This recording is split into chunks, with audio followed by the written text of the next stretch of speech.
com isso. Não gostei não, acho que eu vou voltar para fila.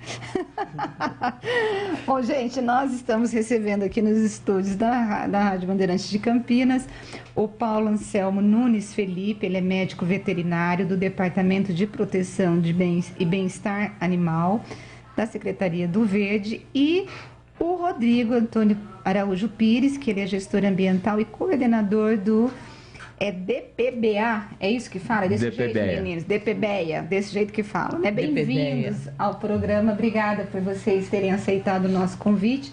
Porque eu falei para a Zezé a semana passada, Zezé, vamos chamar esse povo aqui para a gente poder entender se Campinas tem uma política, né, de defesa dos animais, eu sei que tem, mas para poder falar sobre os desafios. Quem começa falando? Campinas tem já uma política estabelecida de defesa aos animais? Como que está essa situação? Quem vai falar? Posso começar? Posso? Tem um departamento, inclusive, voltado para isso, que foi uma demanda da própria população. A própria população do Conselho Municipal de Proteção e Defesa dos Animais, ela reivindicou que a prefeitura criasse um departamento com essa finalidade. E esse departamento é um dos primeiros do Brasil, se não for o primeiro, que foi constituído para a política pública com essa finalidade, né? De criar e gerir essas políticas públicas. Então ele tem política pública aí visando aí um período, né? Tem alguns objetivos aí inseridos. E quais são esses objetivos, assim? O que a gente pode ligar e no que a gente pode ser atendido? Olha, a gente tem várias frentes. Uma é a castração em unidades móveis, para diminuir a fertilidade da população de animais que estão domiciliados, para mitigar o abandono. Essa é uma delas. Então a gente tem um castramóvel que ele faz por dia aí 200 castrações. Então ele fica num bairro, ele faz 1.000, 1.200, né? Em janeiro agora o castramóvel teve na região do Campo Grande e fez 2.800 castrações. Tanto de macho e com fêmea sem recorte social. Qualquer morador da região. Qual o objetivo? Você diminuir a fertilidade dos animais. No castramóvel os animais já são microchipados e cadastrados. Então a gente tem um controle onde cada animal mora na região, porque a gente tem como já referenciar, então a gente vai refinando as políticas públicas. Isso já atendeu, assim, por exemplo, no Campo Grande, vocês têm uma ideia do percentual de animais atendido com essa história do castramóvel? A população de animais em Campinas de 150 mil animais? Porque eu escuto esse número há tantos anos que eu já não sei mais se ele é um número hipotético ou não. Qual que é a população de cães e gatos? É um número baseado na Organização Mundial de Saúde, que fala que é 10% da humana. Mas na castração a gente faz alguns censos amostrais, né? Então a gente sabe que a de cachorro está na faixa dos 280 mil, nessa faixa. E de gato, 200 mil. Puxa, gente, quanto? Provavelmente deve ser maior, que gato é mais difícil de amostrar, né? O de gato, 200 mil? Isso mais ou menos bate com os dados do censo do IBGE, né, que mostra que 50% dos domicílios brasileiros têm animais. Agora, gente... Não, mas peraí. Qual essa política do castramóvel, qual o percentual que conseguiu já atingir? A gente não vai estar fazendo em toda a cidade. A gente faz naqueles bairros que a gente entende que são prioritários para o controle populacional. Até então, Rodrigo, ajuda o número de castrações até agora? A gente vem numa crescente, né? A gente iniciou com um número menor de castrações por ano. Isso foi aumentando para esse ano. A gente tem previsto aí mais 10 mil castrações além do que a gente fez. Mas a gente já está em torno de 45, 47 mil procedimentos. Já. Nossa, de cães e gatos. Cães e gatos. 10% então dessa população, sendo que uma grande parte dessa população não precisa do serviço, porque já deve ter castrado. Porque 20%. A minha é castrada, maior... Sempre que a gente chega a um bairro, a gente dá uma investigada em alguns fatores, né? Faz alguns, e 20%, isso bate na maioria dos bairros que a gente atende, já tem a população castrada. Então, sempre que a gente chega no bairro, a nossa meta está em 80% da população, que é esse restante. Por quê? Porque o importante, né, no controle populacional não é os animais que você castra, e sim aqueles que você deixa de castrar. Porque aqueles que você deixa de castrar pode repor a população que vai ser abandonada. Uhum. O abandono em Campinas de animais, qual que é a porcentagem? A gente tem uma porcentagem ou não? Não, a gente não tem uma porcentagem de abandono, mas tem algumas coisas que a gente percebe através dos nossos serviços. Por exemplo, um deles, que é o SAMU Animal, que ele recolhe animais em situação de emergência médico-veterinária sem tutor. Então, seriam animais teoricamente abandonados e que sofreram algum acidente. O que a gente percebe é que, especialmente esse período da pandemia, houve uma mudança, tanto no perfil dos animais recolhidos. Então, você recolhe animais que você percebe que são animais que estavam dentro de uma casa há pouco tempo. Isso é um indício desse maior abandono aí nesse período, né? Seria porque o dono morreu, assim, de onde vem isso? A gente não pode afirmar isso com certeza, mas... Existe assim, fortes indícios que a crise econômica tem agravado esse cenário, né?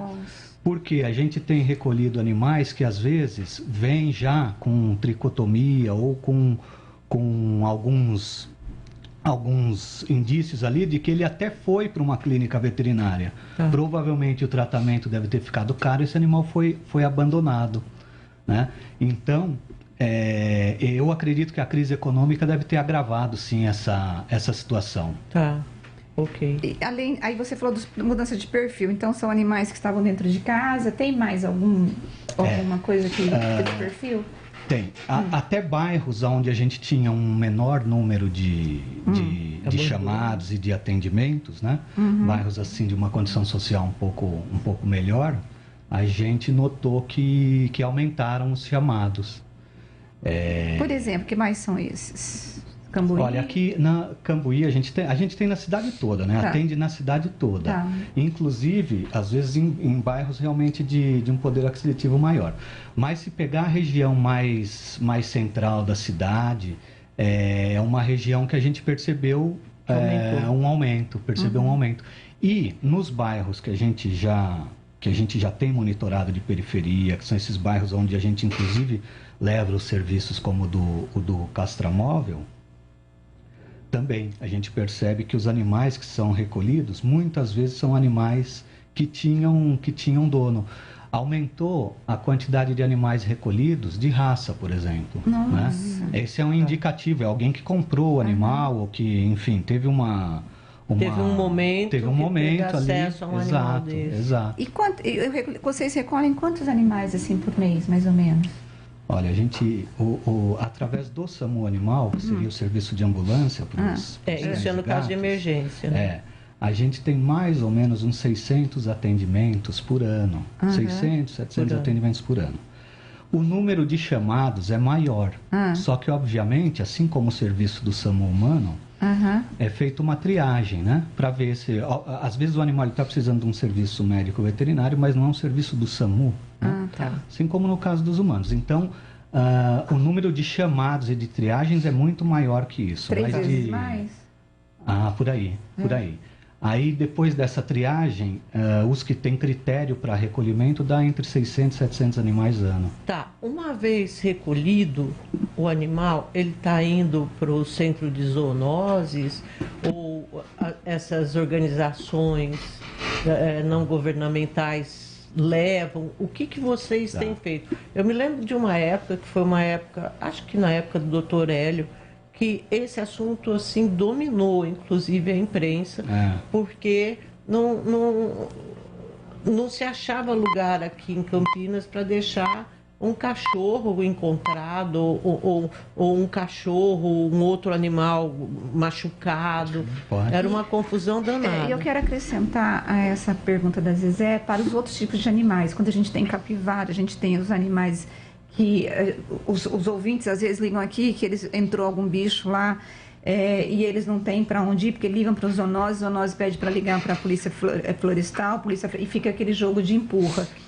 Porque o Departamento de Bem-Estar Animal não é só para cachorro e gato, né? Como que é a política de vocês para poder também cuidar desses outros animais e onde que a população liga para poder pedir ajuda? Juntando aí com a pergunta da Zezé. A zoonoses, ela não existe mais. A zoonose era um equipamento de saúde humana que funcionava na Secretaria de Saúde. Hoje ela funciona num imóvel, não tem canil, não tem alojamento, tem a retaguarda do departamento. Existiu um momento no Brasil que era a visão resgatista dos animais, porque as pessoas não queriam ver o animal solto e tinham um comprometimento emocional com isso. Muitas ONGs foram criadas nesse momento, né? Mas hoje essa tendência ela não tem se mantido. Então, nenhuma instituição, nem ONGs fazem resgate de animal. Por quê? O animal no canil, muitas vezes está numa condição pior, porque no canil ele tem briga, ele tem problema de espaço, né? Tem uma série de outros problemas. Então, no mundo, não temos ONGs que resgatam. Temos algumas, mas que eles têm um tempo, né? Em Portugal tem uma famosa que tem um tempo para sacrificar o animal, se ele não for adotado. E tem municípios que, inclusive, castram animais e soltam novamente, por conta que esse momento aí de política resgatista, ele passou. Já passou. Então, qual é o nosso recorte? São aqueles animais que estão realmente com problema, que são atropelados, estão doentes em vias públicas. Esse é o nosso recorte. Só para a gente fazer um pouco de conta, né? Campinas tem uma estimativa da gente ter uns 20 mil animais em situação de rua. 20 mil? 20 mil. Se a gente fosse capturar, levar esses animais para dentro de um canil, a gente precisava ter uma área de mais ou menos 2,5% da área de todo o município de Campinas. E o que a gente teria? 20 mil animais abrigados e outros 20 mil soltos, porque o problema não é aqueles que você tira, o problema é aqueles que entram na população. Daí a castração, né? A castração em bairros e por saturação. A gente castra um grande número num curto espaço de tempo. Né? Então essa Eles são castrados e aí eles recebem aquele colar e ficam na rua? Não, a gente castra dos animais que têm dono, e esses de rua a gente castra mediante a solicitação dos protetores. Eles solicitam, eles acompanham o animal no pós-operatório. E eles pegam esses animais e tentam achar um lar para eles? Essa é a política, né? Ao invés de devolver para a rua, eles levam para adoção. Os protetores. Principalmente a gente tem muito gatos de colônia. Na Lagoa da Taquaral tem colônia de gatos, no Cemitério da Saudade tem colônia de gatos. Sempre tem protetor envolvido. Estava com um problema lá, mas parece que resolveu. E eles levam para castrar e fazem o pós-operatório e doam. Mas também o abandono nesses espaços é muito grande. O abandono de animais é realmente muito grande. E a outra pergunta, a questão dos animais selvagens, ela tem uma legislação própria, e ele é da responsabilidade do IBAMA e no Estado de São Paulo da Secretaria de Estado do Meio Ambiente. A Secretaria de Estado do Meio Ambiente tem em algumas cidades, como São Paulo, um atendimento para esses animais, mas em Campinas não tem. Então o poder público não poderia fazer esse atendimento, porque você precisa ter instalação. E esse atendimento também é diferente, né? Porque vocês citaram a capivara. A capivara não é que nem um cachorro que você captura e leva para um lugar para tratar. Em você capturar, o estresse é tão grande que ela morre. Então ela tem toda uma dinâmica diferente animal selvagem. O departamento ele está projetando a nova sede, que vai ter um CRAS, que é o Centro de Recuperação e Soltura de Animais Selvagens. Mas aí a gente não vai ser o bosque? Vão fechar mesmo o bosque? Bom, o bosque está em outra secretaria, né? O que a gente sabe, né, é que tem esse movimento de fechar. Para o conselho, né, que a gente faz parte, Conselho Municipal de Proteção e Defesa dos Animais, que a sociedade participa, o Conselho não é a favor de fechar. O Conselho é a favor de adequar, para não ficar um parque vazio, um parque morto, né, sem atrativo, adequar o tamanho dos animais. Então o Conselho, a posição do Conselho não é de fechar. O bosque. Não é de adequar. Poderia se adequar lá Porque se pretende criar um centro de recuperação, um bosque aqui, não é gastar dinheiro 2 vezes? Olha, o centro de recuperação ele precisa ser algo mais complexo, porque não é só recuperar, envolve uma série de procedimentos até você conseguir soltar o animal novamente. E esses movimentos, eles envolvem estrutura, necessidade de retreinar uma ave que ficou 1 mês em restabelecimento, para você soltá-la, você vai precisar fazer todo um treinamento, porque ela desaprende a voar, ela tem dismetria, ela perde a capacidade de medir distância das coisas. Então, esses equipamentos de recuperação, eles são equipamentos que são complexos. Por exemplo, uma onça.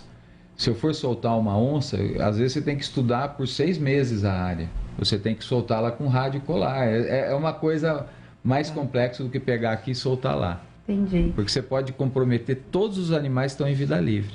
Entendi. Bom, gente, são 10h51, nós estamos entrevistando o Paulo Anselmo Nunes Felipe, ele é médico veterinário, e o Rodrigo Antônio Araújo Pires, que é gestor ambiental, e ambos trabalham e atuam no Departamento de Proteção e Bem-Estar Animal. Nós temos o nosso ouvinte aqui, o Edmilson, ele diz assim: eu tenho uma cachorrinha que infelizmente deu gravidez psicológica e deu um caroço na mama dela por conta dessa gravidez psicológica. E ele teve que fazer cirurgia de castração nesse caso. E ele falou que é caro essa cirurgia de castração. E ele está perguntando que tem muitas pessoas que têm animais que passam por essas condições e não têm condições de realizar a cirurgia para os cães. Ainda, o acesso a cirurgias de castrações de castração aqui em Campinas ainda é baixo? O acesso, ele funciona, a gente determina uma área. Então, quem estiver dentro daquela área pode se inscrever e participar do programa. Por que a gente não não disponibiliza esses acessos ao programa de uma forma... Olha, é só me inscrever, eu fazer um 56 e eu participo. Embora a gente entenda perfeitamente a situação aí que ele colocou em relação à cachorra, a ideia é a gente fazer um atendimento que ele não é pro animal, para aquele indivíduo, mas um atendimento que sirva mesmo como uma política pública para diminuir a população animal. Por isso que o recorte é de território. Se a campanha acontecer dentro do território onde ele mora, ele pode se inscrever.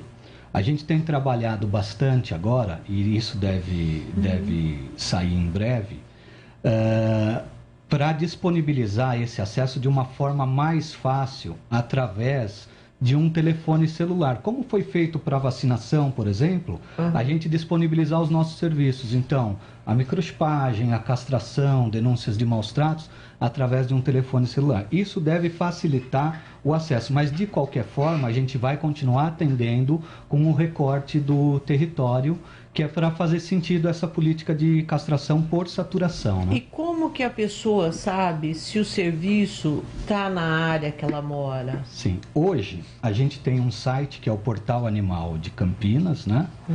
E através do Portal Animal e também do site da própria Prefeitura de Campinas, a gente disponibiliza sempre o próximo bairro onde vai acontecer a campanha de castração. Por que a gente disponibiliza bairro por bairro, campanha por campanha? Essas campanhas, para acontecer, elas têm que atender alguns critérios técnicos e também do próprio Conselho de Medicina Veterinária. Então, conforme a gente tem as autorizações, a gente divulga esse calendário de campanhas. Então, hoje seria através do Portal Animal e das redes da própria prefeitura. Costuma sair um banner rotativo quando está próximo da campanha. Mas a ideia é tornar esse acesso ainda mais fácil com o uso... A pessoa precisa somente daí do aparelho celular para conseguir se cadastrar os serviços. Gente, é o seguinte, quem tem animal sabe que custa caro. Bom, enfim, é caro para levar no veterinário, a consulta são R$200, aí você tem que internar se precisa, e tem o remédio, e você deixa lá brincando um contra-cheque de R$2.000, R$3.000, facinho. Às vezes é que tem uma cachorra, bicho. Às vezes pegou uma cachorra de rua, né? Às vezes que tá com diabetes e tal, E é uma coisa, eu tive uma calopsita que precisou ficar internada, porque depois eu descobri que existia UTI para calopsita, não sabia, né? Enfim, é caro. E o orçamento de vocês é um orçamento até que eu acho que é muito pequeno para necessidade. Como que está sendo desenvolvido junto à prefeitura e ao próprio prefeito essa ideia de vocês ampliarem o orçamento para poder oferecer mais saúde para os animais da população campineira? Porque eu acho que está chegando uma hora que é preciso começar a discutir a importância desse público, né, desses pacientes. Eu posso chamar de pacientes? Pode, lógico. Posso, né? Olha, Rose, realmente existe como é um departamento novo, os recursos vêm sendo gastos com parcimônia. Então a gente põe um projeto na rua, aperfeiçoa, depois põe outro, aperfeiçoa, que é o caso do Castramóvel, é o caso do SAMU Animal. E agora nós estamos com outro projeto, que é o ambulatório móvel. Existe uma grande pressão de gente querendo dar hospital, né? Mas o hospital, do ponto de vista técnico, né, você vai estar atendendo de forma muito mais cara. E muito mais restrito, né? E isso, porque ele precisa se localizar em algum lugar na cidade. Sim. Né? E quem precisa, às vezes, não tem meios para levar. O transporte coletivo de Campinas não pode ser levado animal. Sim. E além do problema maior, você trata no hospital, nós visitamos alguns hospitais que tem no Brasil, 80% dos casos são doenças preveníveis.